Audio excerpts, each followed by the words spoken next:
আজকের ক্লাসে আমি যেটা আলোচনা করব, তোমাদের প্রথম যে কবিতাটা আছে গিব প্যাটেলের লেখা অন কিলিং এ টি, এই কবিতাটা আজকে তোমাদের আমি বাংলায় অনুবাদ করে বুঝিয়ে দেব। অর্থাৎ তোমাদের সম্পূর্ণ লাইন বাই লাইন আজকে এটা আমি বাংলায় বুঝিয়ে দেওয়ার চেষ্টা করব। আর তার আগে তোমাদের লেখক পরিচিতি সম্পর্কে, তোমাদের ওই যে টেক্সট বইটা আছে সেখান থেকে লেখক পরিচিতি সম্পর্কে যেগুলো জানতে হবে সেটা হচ্ছে গিব প্যাটেল। গিব প্যাটেল একজন ভারতীয় লেখক এবং নাট্যকার এবং চিত্রশিল্পী। তাহলে কি বললাম, গিব প্যাটেল অর্থাৎ যে এখানে পোয়েট আছে তিনি একজন ভারতীয় পোয়েট অর্থাৎ ভারতীয় কবি, সঙ্গে তিনি নাট্যকার এবং চিত্রশিল্পী ছিলেন। আর এই যে কবিতাটা তিনি লিখেছেন এইটা সিনকোপেটেড ছন্দে অর্থাৎ সিনকোপেটেড রিদমে লেখা। এটা একটা বিশেষ ধরনের ছন্দ, এটা তোমাদের মাথায় রাখতে হবে যে এটা কোন ছন্দে লেখা হয়েছে। তখন তোমাদের অ্যান্সার করতে হবে সিনকোপেটেড ছন্দে লেখা হয়েছে। যদি বলা হয় যে এই লেখকের আরও দুটো তোমাদের কোনো কবিতার নাম লিখতে বলা হয়, তখন দেখো মিরর এবং মর্নিং এই দুটো তোমরা লিখতে পারবে। চলো তাহলে আজকের এই কবিতাটা সম্পূর্ণ বাংলায় বুঝে নেওয়ার আগে কবিতাটা সম্পর্কে আমি সংক্ষেপে একটু ধারণা তোমাদের আমি দিয়ে দিই। যে কবি গিব প্যাটেল এখানে বলতে চেয়েছে যে মানুষ প্রকৃতির ওপর বর্তমানে কতটা নিষ্ঠুর, বিশেষ করে একটা গাছের ওপরে মানুষ কিভাবে তার নিষ্ঠুরতা প্রকাশ করছে, অর্থাৎ মানুষের নিষ্ঠুরতা কিভাবে গাছের ওপরে প্রকাশিত হয়েছে। অর্থাৎ একটা গাছকে মানুষ কেবল কেটে ফেলেই, গাছ যখন বড় হয় সেটাকে কেটে ফেলেই শান্ত হয় না বা কেটে ফেলেই নিস্তার নেয় না, সেই গাছটাকে শিকড় সমেত উবড়ে ফেলে যাতে মানে সেটা শুকিয়ে তারপরে সেটাকে কাজে লাগায়। অর্থাৎ মানুষের যেই গাছের প্রতি, প্রকৃতির প্রতি একটা খারাপ আচরণ, একটা নিষ্ঠুর আচরণ, সেটাকেই গিব প্যাটেল এই কবিতাটার মধ্যে তুলে ধরেছে। এবার তোমরা কবিতাটা একদম লাইন বাই লাইন বাংলায় বুঝে নাও এবং অবশ্যই কমেন্ট করে জানাবে যে ইংরাজি ক্লাসগুলো তোমাদের কেমন লাগছে। তাহলে তোমরা দেখে নাও গিব প্যাটেলের লেখা অন কিলিং এ টি এই কবিতাটা সম্পূর্ণ বাংলাতে ভালোভাবে বুঝে নাও। এখানে কি লেখা আছে দেখো, it takes much time to kill, it takes much time to kill a tree, একটা গাছ কাটতে অনেক সময় লাগে। বলছে ইট মানে এটা, টেক্স মানে নেয়, মাচ টাইম মানে বেশি সময় নেয়, টু কিল এ ট্রি একটা গাছ কাটতে অনেক বেশি সময় নেয় বা অনেক বেশি সময় লাগে। Not a simple job of the knife, এটা কোনো ছুরির সাধারণ কাজ নয়। নাইফ মানে কি ছুরি, এটা ছুরির কোনো সাধারণ কাজ নয়। Will do it, will do ইট এটা করব। It has gone, it has gone এটা বেড়েছে। স্লোলি মানে ধীরে ধীরে। কনজুমিং, কনজুমিং মানে এখানে কি, কনজুমিং মানে খাদ্য গ্রহণ করা। দ্য আর্থ মানে মাটি থেকে বা পৃথিবী থেকে, এটা মাটি থেকে বা পৃথিবী থেকে কনজুমিং করেছে অর্থাৎ পান রস বা খাদ্য রস গ্রহণ করেছে। রাইজিং মানে বেড়ে উঠেছে। Out of it feeding, feeding মানে কি, ফিডিং মানে এখানে প্রতিপালিত হওয়া। ফিডিং মানে কি এখানে প্রতিপালিত হওয়া। Rising out of it, rising out of it মানে এটা বেড়ে উঠেছে এবং প্রতিপালিত হয়েছে। আপন ইটস কাস্ট, আপন ইট কাস্ট মানে কি, কাস্ট মানে এখানে মনে রাখবে যে ভূত্বক, কাস্ট মানে ভূত্বক, মানে ভূত্বকের ওপরে। অ্যাবজর্বিং, অ্যাবজর্বিং মানে কি শোষণ করছে। ইয়ার্স, ইয়ার্স অফ সানলাইট মানে বহু বছর ধরে সূর্যের আলো। এয়ার মানে বায়ু, ওয়াটার মানে জল।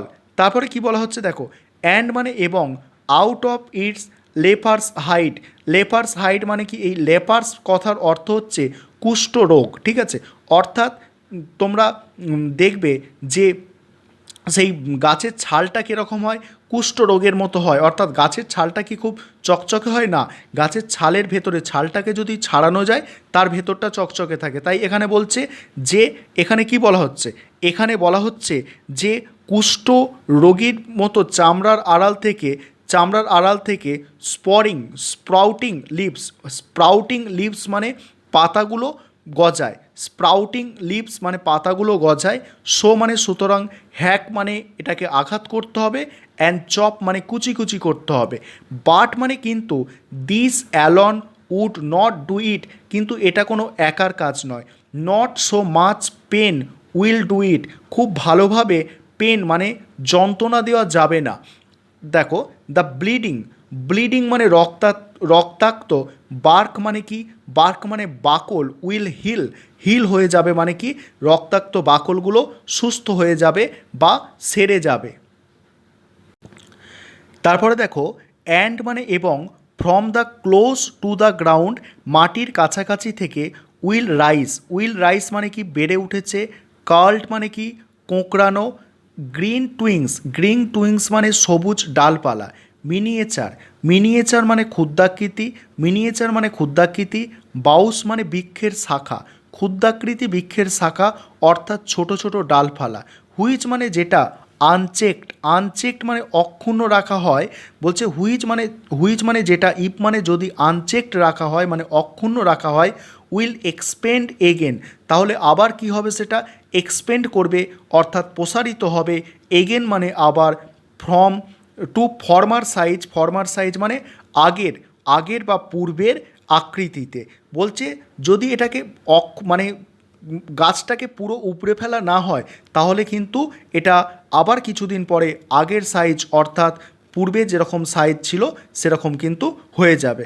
তারপরে বলা হচ্ছে দেখো, তারপরে বলা হচ্ছে নো দ্য রুট, রুট মানে হচ্ছে শিকড়, ইট টু বি পুলড আউট এটাকে শিকড় সমেত কি করতে হবে উপড়ে ফেলতে হবে, মূল সমেত অর্থাৎ শিকড় সমেত উপড়ে ফেলতে হবে, পুলড আউট মানে টেনে বার করতে হবে, out, out of the anchoring anchoring earth, out of the anchoring earth একদম মাটির ভেতর থেকে, it to be roped tight এটাকে দড়ি দিয়ে বাঁধতে হবে, অ্যান্ড মানে এবং, পুলড আউট স্ন্যাপড আউট এবং টেনে হিঁচড়ে তুলতে হবে, পুলড আউট মানে টেনে তোলা, স্ন্যাপড আউট মানে হিঁচড়ে, টেনে হিঁচড়ে তুলতে হবে, অর পুলড আউট টেনে বার করতে হবে, এন্টায়ারলি, এন্টায়ারলি মানে কি, এন্টায়ারলি মানে পুরোপুরি। তারপরে কি বলা হচ্ছে দেখো, out from the earth capes মাটির একেবারে গর্ত থেকে, out from the earth Krebs মাটির একেবারে গর্ত থেকে।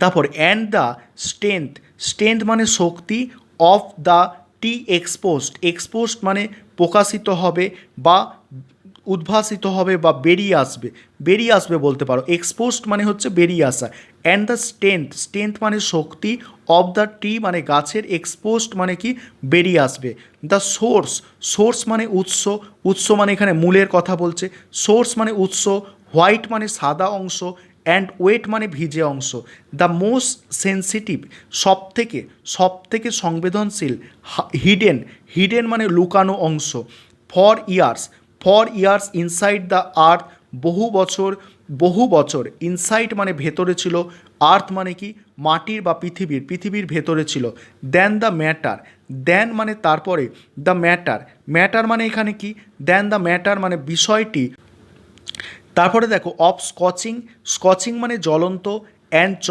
চকিং মানে দম বন্ধ করা, ইন সান মানে সূর্যের আলোতে, অ্যান্ড এয়ার মানে বায়ুর মধ্যে, ব্রয়িং তারপরে দেখো ব্রয়িং মানে কি, ব্রাউন মানে বাদামি হয় না সেরকম আছে, ব্রাউইং মানে বাদামি হয়ে যাবে, তারপরে দেখো হার্ডারিং মানে কি শক্ত হয়ে যাবে, টুইস্টিং মানে মোচড়াতে হবে, উইটারিং মানে কি, টুইস্টিং মানে মোচড়ানো আর উইটারিং মানে কি নির্জীব করতে হবে, অ্যান্ড মানে এবং, দেন মানে তারপরে, ইটস ডান এটা সম্পূর্ণ হবে। তাহলে কি করতে হবে, প্রথমে কেটে নিতে হবে গাছটাকে, কেটে নিয়ে রোদে শুকাতে হবে যাতে সে পুরো নির্জীব হয়ে যায়, ঠিক আছে, তখন এই কাজটা কিন্তু সম্পন্ন হবে। তোমাদের কেমন লাগছে ক্লাসগুলো অবশ্যই তোমরা কমেন্ট করে জানাবে।